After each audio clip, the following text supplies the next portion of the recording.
Mark Kynett from Woodlands, Texas.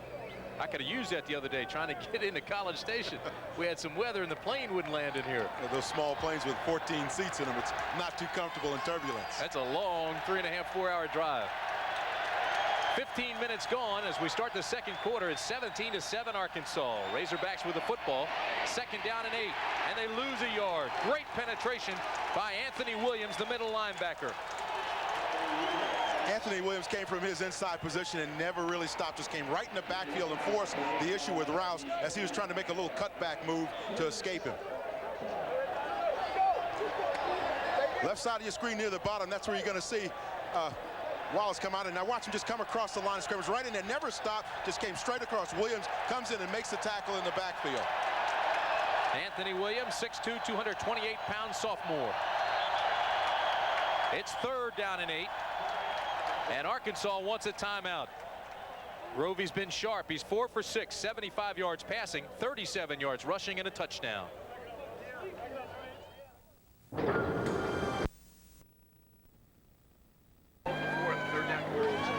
At the top of the show about how this is a tradition-laden school. Let me tell you, I've got a few more coming your way. One of the other more interesting sites here is the Eternal Flame that's located just outside of the stadium here. Proceeds donated by the class of 1983 for the Eternal Flame. And again, talking about the ongoing spirit here. And Reveille now, although this appears to be somewhat of a sad sight, there have been 5 mascots here, all very well kept dogs, and I'll talk more about them. That was the site of Reveille 1. Reveille 5 is alive, and we'll talk more about him as the game progresses. Let's go back upstairs to Tim and Dan. All right, JB, it's 3rd down and 8 for Arkansas. 14:23 remaining in the half, and it's 17-7 Razorbacks. Now Arkansas has 10 first downs, and the Razorbacks have been 5 for 6 on 3rd down conversions. Quinn Grovey has pressure, and he's sacked at the 35. Terry Price got there first.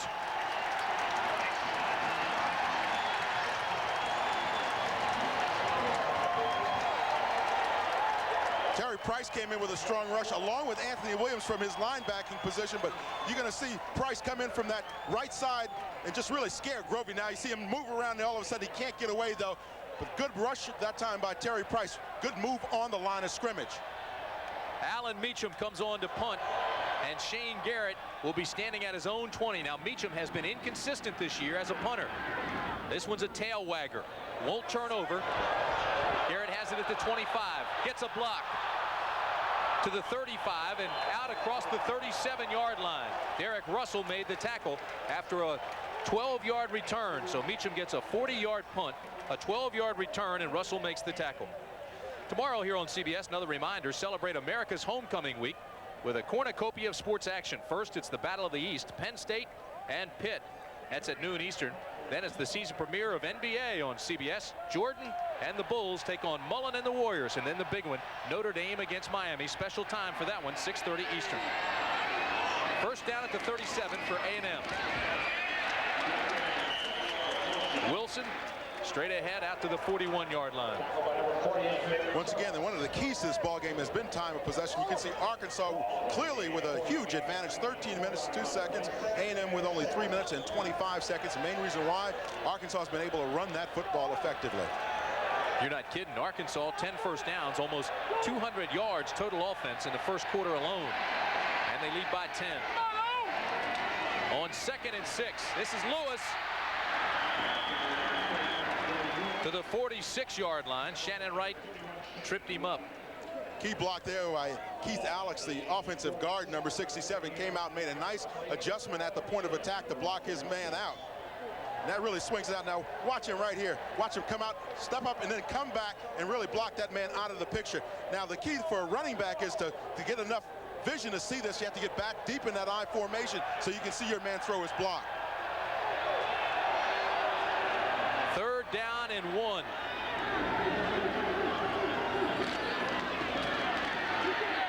He'll be close. Lewis up and over. Tony Allison and Richmond Webb at the point of attack on that play really just kind of stalemated each other right at the line of scrimmage. It looked like 2 great big mountains clashing together. Darren Lewis, the ball carrier, 6 foot, 220-pounder. His nickname is Tank. of the all-time rushing leaders in this conference. First down.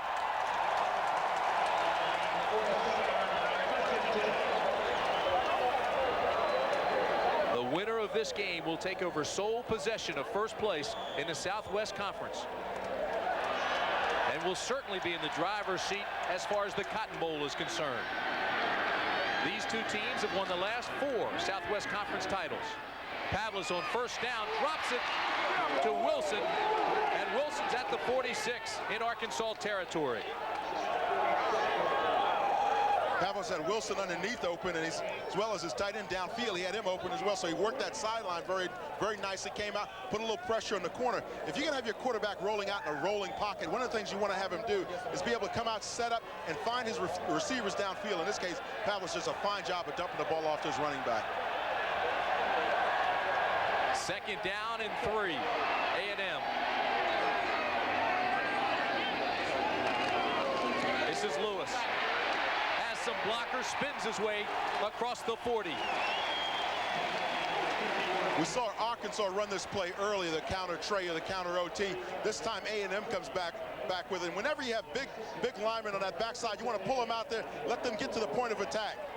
And that's exactly what they do. You saw Webb come around there along with Keith Alex and really punish those people up inside. Dan, we just got word that Patrick Henry, the nose guard for Texas A&M, has a dislocated elbow, and he will not return. First down, Aggies at the 40. Wilson off the left side for a couple. Tim, sometimes the little things mean a great deal. That time, Lance Pavlis, again, carried out his fake very nicely. Now, when he wants to come back and run that thing, all of a sudden the defense thinks that he's just faking again. He'll pull that ball back out and still keep it and go downfield. Pavlis is 3 for 6 passing, 36 yards. He may go to the air here on 2nd and 8. Instead, he gives it up front. Wilson across the 35-yard line. But it'll bring up 3rd down and 5. Thomas made the tackle here. Now watch him in the isolation. He'll come up, stick his head right in there, and see him slide along that line of scrimmage. That's what you got to do at that linebacker position, is just slide, keep your vision in there, and find out where that running back is, and then attack like a cobra snake. Just see that head just snap right in there. Brian Ross, the tight end, comes into the game. He'll flex just slightly. You see him at the top of the screen in the slot. 3rd down and 4. Lewis is not going to get there. He had to get down to the 29-yard line. He made it to the 31. The crowd obviously wants R.C. Slocum to go for it on 4th down. Well, I tell you what, Patrick Williams came up from his safety position and made the stop right there on the line of scrimmage. Read that option all the way and just came up there and played it very nicely. Percy Waddle comes out of the ball game. Shane Krall comes in. It looks like Texas A&M will go for it on 4th down and 1.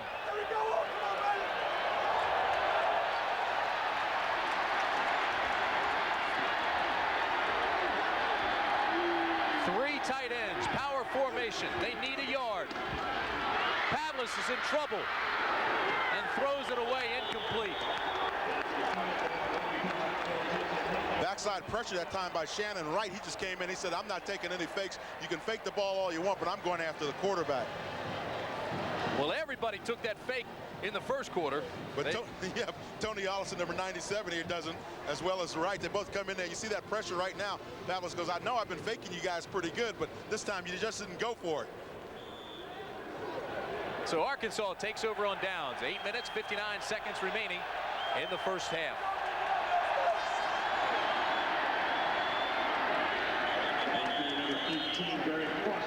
Straight ahead, Foster, the fullback, gets back to the line of scrimmage, maybe a yard. Tackle made by Aaron Wallace. Wallace, the linebacker, nominated for the Butkus Award as the nation's premier linebacker, semifinalist for the Lombardi Award, All-American candidate. 6'4", 234-pounder. Runs a 4.440 at that size and that weight. Unbelievable. Very quiet, though, much unlike John Roper, who's now with the Chicago Bears. 2nd down and 9. Grovey to pass. He's got backside pressure, and he's sacked. William William Thomas.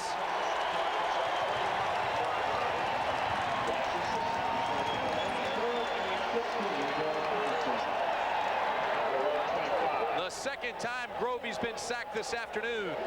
Here he is right up here coming from that outside position now. You know, a couple of weeks ago, he kept Andre Ware very aware of his presence when he rushed the passer. And now he certainly got Quinn Grovey very much aware that he likes to rush the quarterback from that position. A loss of 6. It'll be 3rd down and 15.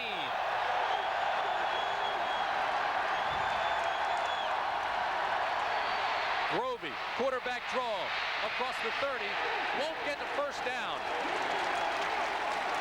He's tackled at the 32 by Anthony Williams. Anthony Williams just hammered him when he got down there. He got close to getting down, trying to slide in. Now watch here, a little pressure from his right side, Quinn Grovey's right side, that is. He just decides to run the football. He's a very good running quarterback, as we told you before. Now watch, just as he tries to get down to the turf here, he gets blasted right there. Well, those are the kind that you don't want to see your quarterback taking, those kinds of shots. Meacham had a 40-yarder the first time. This punt is a high wobbler. It'll back Garrett up to the 12-yard line. Garrett at the 20. Still on his feet at the 24-yard line. A 56-yard punt, a 12-yard return, and the tackle by Lindy Lindsay.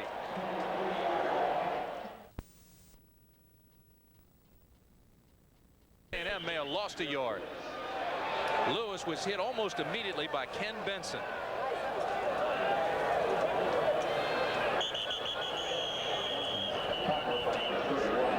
Lewis gets up limping. Darren Lewis looks like it may be an ankle. And There's Tony an injured Ollison's player, down. Dan. It's Tony Ollison. That's exactly right. Ollison, 6'3", 272-pounder out of Malvern, Arkansas. This is one of the things you really hope to avoid, and whenever you talk to the head coaches of both teams, they say, gee, if we can avoid injury, that's the one key thing, particularly when you get your frontline guys down and then suddenly you may have to rely on a young freshman who comes into a big game situation and may be shaken a little bit by the circumstances. Here's a look at Tony, his junior year out of Malvern, Arkansas, as Tim just told you, a communications major. Dan, on the other side of the line of scrimmage, Lewis is coming out of the ball game. He too is limping after that collision. So Keith McAfee, a sophomore from Sugar Land, Texas, will come in. McAfee averages almost 4 yards per carry. He's got 2 touchdowns, but Lewis, of course, the big guy as far as Texas A&M is concerned, and Ollison being carried off. As we told our viewers at the beginning of the game, he's a guy who everybody thought was going to be in the running for the Heisman. Of course, with injuries, and of course he got dinged up again today. Came into this season, into this game with 715 yards on the year. Scott Long replaces Ollison. It'll be 2nd down and 10. This is the worst starting field position of the day for Texas A&M. Keith McAfee gets out to the 25-yard line. Well, you talk about Lewis being mentioned early in the year as a Heisman Trophy candidate. I thought it was interesting to hear the head coach, R.C. Slocum, take part of the blame for his slow start, and the reason being he kept everything very conservative, let defenses key on him to build up the confidence of the quarterback Pavlis. So it was a give and take situation. Lewis comes back into the game now on 3rd down and 8. Pavlis eludes one tackler, throws across the middle, almost intercepted. Patrick Williams almost had the ball. It skipped to him just short. It was intended for Cornelius Patterson. One of the things young receivers have to learn, though, is when they see their quarterback in a distressed situation, is to work to an open area of the field or come back to the quarterback. This time, Pavlis can't find a receiver downfield early, so he decides to slide out to his left just a little bit. Still can't find him. Now pulls it down, avoids a sack there. But see, that whole time, none of his receivers were coming back to the football. Sean Wilson punting to Tim Horton. It's a short punt, and they're going to call interference because they didn't give him enough room to make the catch. 27-yard punt, 5-yard return, and they'll tack on a few extra yards to that. Anthony Cooney was the guy down there, and his excitement didn't give enough room.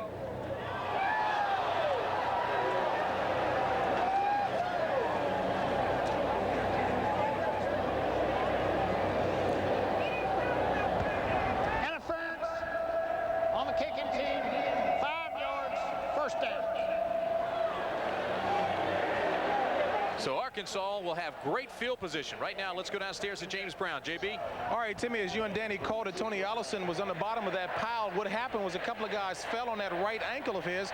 He said it was twisted very badly. He's hoping that, in fact, it is just a twist and they can retape it and he can get back in there. We'll bring you up to date as soon as we find out. Let's go back to Tim. All right, James, that's good news. First down and 10, the ball at the 45 for Arkansas.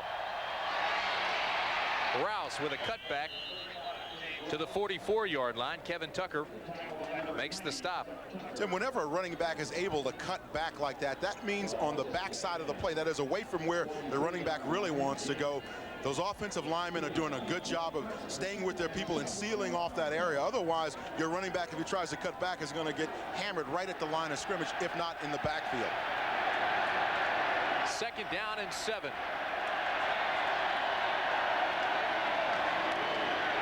Straight ahead to the fullback, to the 40-yard line goes Foster. Looks like they're praying. Or sleeping. Yeah. It's another tradition probably here at A&M, and we'll send old JB down and trying to find out what's going on.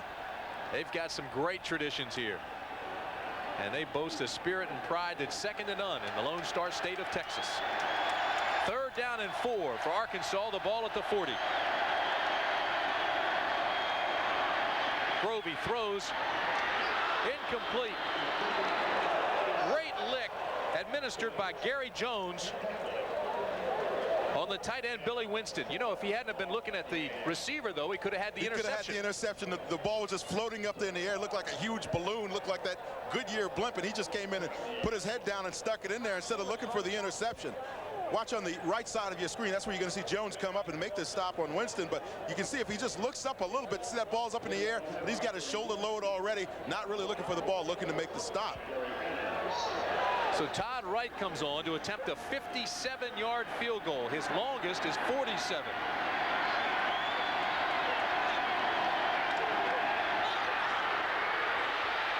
They're going to get hit back at the 47-yard line. And A&M will take over with excellent field position. Tim, before the game, I was watching the long snapping of Darren Worrell, and he's having a lot of problems getting the ball back to his holder, and it's reflected right there in that situation. He just did not get the ball back low enough for the holder to get it down there and field it cleanly. Now, all of a sudden, you put everybody in a tough spot because if that timing isn't right, it's blocked, and it could be run back. Gary Adams is the holder. He's also a quarterback, but he couldn't hold on to the snap. He's a quarterback, but he's not a magician. First down, the ball at the 47 for Texas A&M. Here's that play again. Pavlis has pressure this time. Now throws, and it's complete to Mike Jones. Jones gets maybe a yard, but the fake did not fool Arkansas this time. It's still fun to watch. It sure is. Lance Pavlis is really getting some of those smaller, finer techniques of the quarterbacking position down. Now, again, you see him hide that ball back there. This time he wasn't quite as cool and calm and collected as he was before. This time he rushed it just a tad. You sit back there and really fool that defense, your receiver will be open downfield. He had old Bubba Barrow coming right after him. Second down and 10. Lewis spins and turns his way to the 43-yard line. Ty Mason with the tackle. Talked about Darren Lewis running for those decibels, waiting to hear that crowd noise when he explodes out of that backfield. A fine young man, really enjoyable to talk to. Third down and 7 for the Aggies. The ball at the 44. The lone setback is Wilson. Pavlis looks deep, throws, has a man wide open. Waddle inside the 25 to the 22-yard line.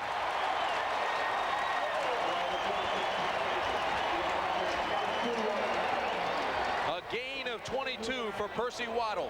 Percy Waddle ran a combination of what we call a seam route running against the zone defense, as well as a little curl, watch him curl around down here, settle down. You see him put that hand up, settle down, let his quarterback know he's going to break down, and then makes a nice reception. And a good little run after that, by the way.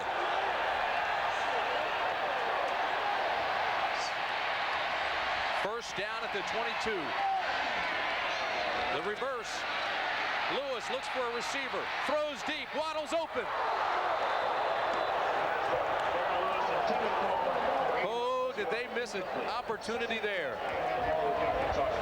Darren Lewis fools a lot of defenses because he's left-handed, and when he runs to that left, everybody's thinking, well, he's not going to throw the ball. So he pulls up. Usually he finds his tight end Mike Jones down there. He found him early in the season against LSU for a touchdown, a 31-yarder, and this time he pulls up. See him, he's got a little style. You see how he holds that ball out? Looks pretty good. Looks kind of like Quinn Grovey. Then just simply overthrows the ball. He's got a gun for an arm. That's 2 times Texas A&M has had a man wide open in the end zone, and they've missed it. 2nd and 10. Throw underneath the linebackers. It's complete to Mike Jones at the 10.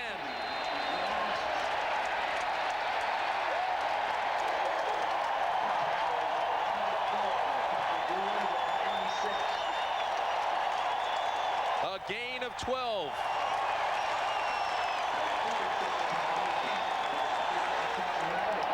Kyle Field, College Station, Texas, and you're seeing a bit of Americana that can't be beat.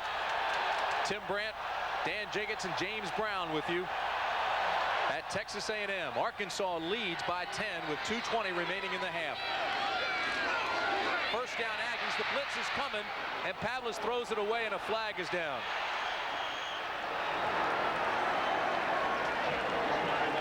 Mason and Thomas, the linebackers, came on the blitz, and they're going to say Pavlis grounded it.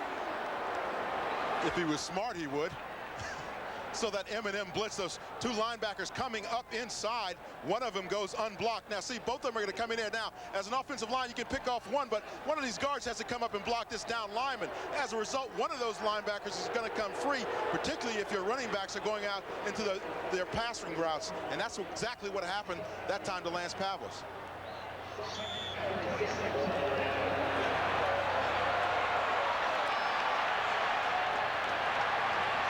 It'll bring up 2nd down and 26. They have to get all the way down inside the 1 for the first. Pavlis with plenty of time now finds himself rushed and throws it incomplete. Pass is out of bounds. Intended for number 81. It was intended for Waddle, who made the catch, but he made it out of bounds. 26 ball at the Arkansas 26. He appeared to be shaken up, but he's up now and he's coming back to the huddle. He got hammered, though, when he caught the ball out of bounds. Watch this, the shot that he takes from the secondary of Arkansas just as he gets out of bounds. Pavlis had a lot of time to throw the football again. Receivers not really working to an area to get opened up. They kind of staying in an area, not moving to get cleared out. And then you see that shot that he took on the sideline. Keep in mind, in college football, you need only 1 foot in to be a legal catch. It's 3rd down and 26. And they look like Big Matt McCall, the All-American right tackle, may have moved. James McCoy, number 90. No flag. 3rd down. James McCoy, number 90, in his defensive end position, was giving him a little action up there on the line of scrimmage, but McCall didn't buy it. McCall took a big sigh of relief. He thought they had him. And now he'll go back to the huddle and regroup. McCall's a big man at 6'8", 314 pounds. He's a junior right now at Texas A&M. Son of a Baptist minister, and he says that had a great impact on his life. It's 3rd down and 26.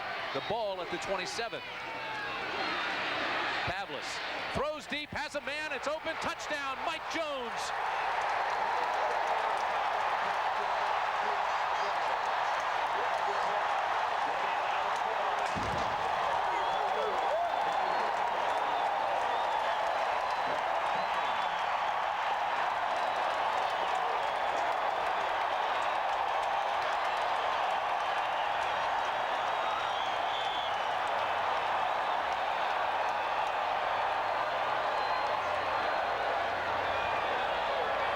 Talbot comes on for the extra point. A 27-yard strike for the touchdown, and the extra point is good. So with 1:58 remaining in the half, it's now 17-14. A&M closes the gap. What you saw Mike Jones, the tight end, do is run a seam route. It works very well anytime you see the linebackers, again, right in front of you in that zone. You get in between those zones, running that seam, and you get deep, and you can get into the end zone, just like Mike Jones just did. Once again, that seam route, you see the linebackers dropping back. They're going to drop back to an area and then break down. Jones slides in between them and the safeties and is able to catch the football for the touchdown. His 3rd touchdown of the year. He gives Pavlis a big target. He's 6'4".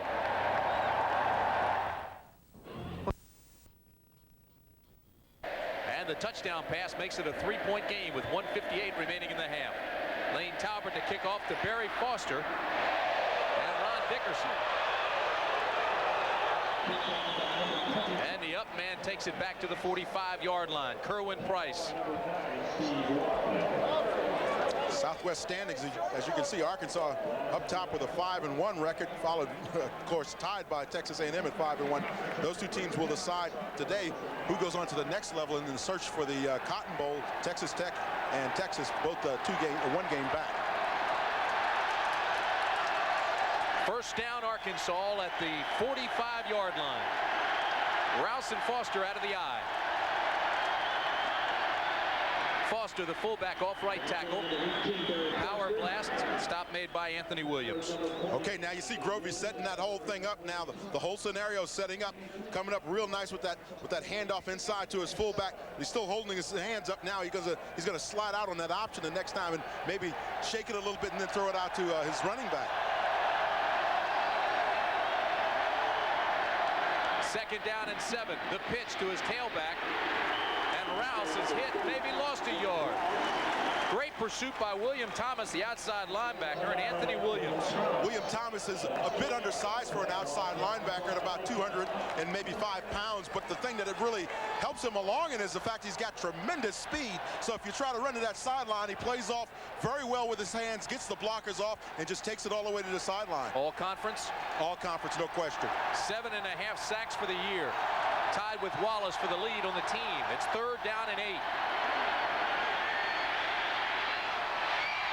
Incomplete. Intended for Horton. He couldn't control it.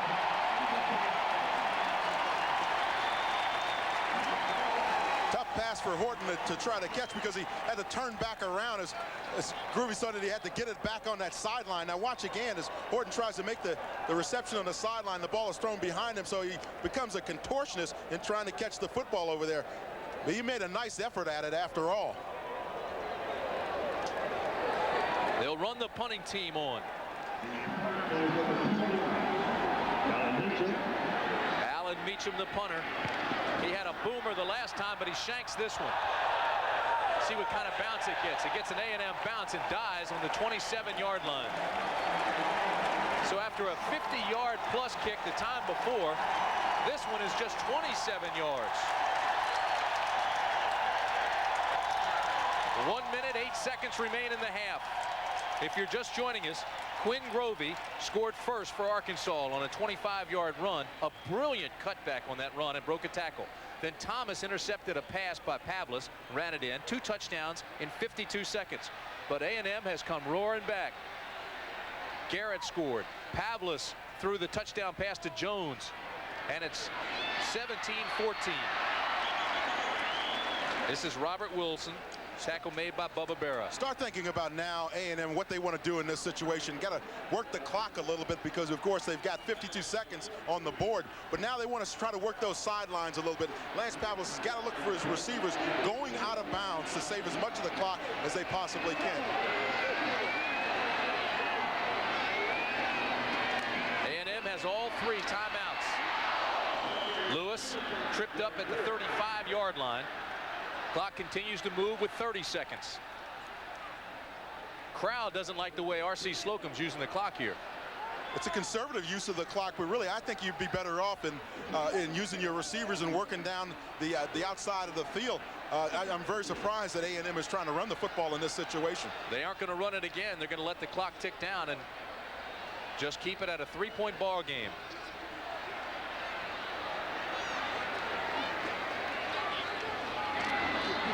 Big hole, and Lewis is out to the 44-yard line, and that'll end the half. So they do get off one more play, but that's the end of the first half with the score. Arkansas 17, Texas A&M 14. Now let's go back to our New York studios for Greg Gumbel hosting the college